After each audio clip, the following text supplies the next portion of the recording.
The same work bringing residents one step closer to a new transit option is also creating roadblocks. People usually come in for cute cats like this. But what exactly makes utility boxes like these so attractive for thieves? Is soil like this rid of the harmful chemicals and substances released from the lab? The winter-spring racing season is in full swing. Check out my full segment on the Valley View News YouTube channel. Pick up your phone and you'll find the answer. Digital coupons. Olvera Street is hosting its annual Dia de los Muertos Festival. The 9-day event celebrates the cycle of life and Latino culture. George, are we in for another crazy week? Don't worry, guys. Yes, you can put those umbrellas away because it's actually going to be nice out this week. Homelessness in LA continues to be one of the city's biggest challenges. Inside Safe, the homelessness program launched by Mayor Karen Bass, has recently come under fire after Venice residents say an encampment cleared by the program keeps popping back up. Connections and community ties will have to be enough to begin rebuilding what was lost. From Altadena, I'm George Sagers for The Sundial.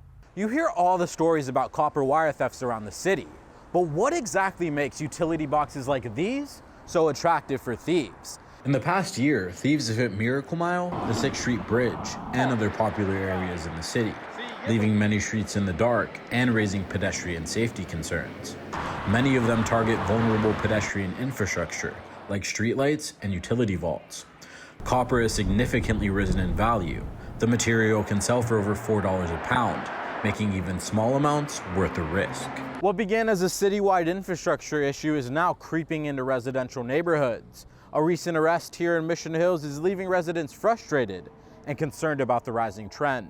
While the police were on their way, we were watching them pulling these materials and hacking them, like sawing them and tossing them in the back of their trunk. Footage provided by the Perez family shows a group of men dressed in hoodies in front of their home.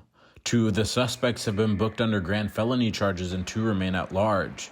In response to the alarming rise in thefts, city leaders are making the issue a top priority. We continue to deploy additional money behind overtime for repair. It's very frustrating, and sadly, it's not just in my district. Governor Gavin Newsom recently signed AB 476 into law. The bill enforces stricter guidelines for copper resellers, many of whom unknowingly buy stolen wire.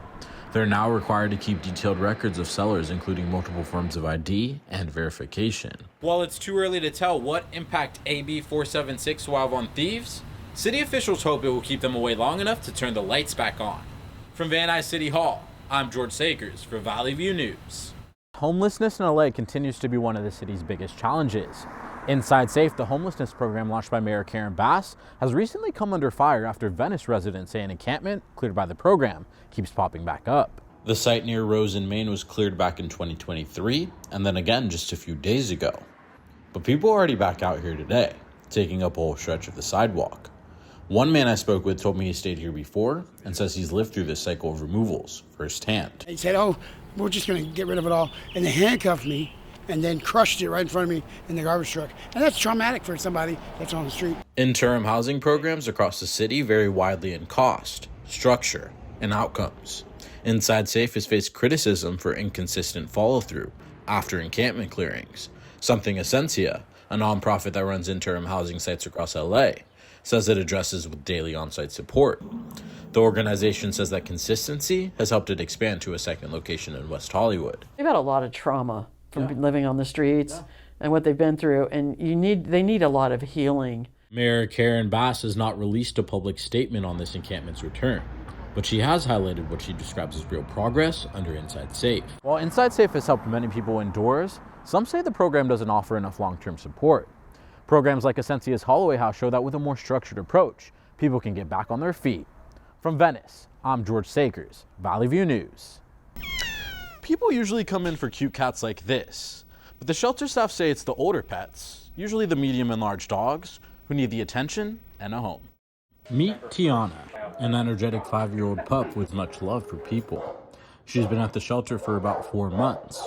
The staff say if she were a puppy, she would have been picked up almost immediately. We love animals. We try our hardest to get them out of here. We work with rescues to hopefully not, end their lives here.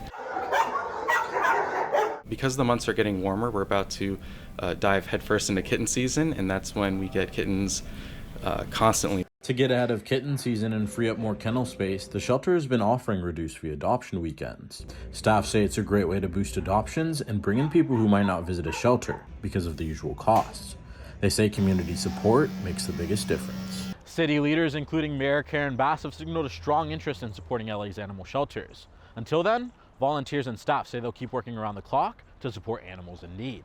From the East Valley Animal Shelter, I'm George Sakers, Valley View News.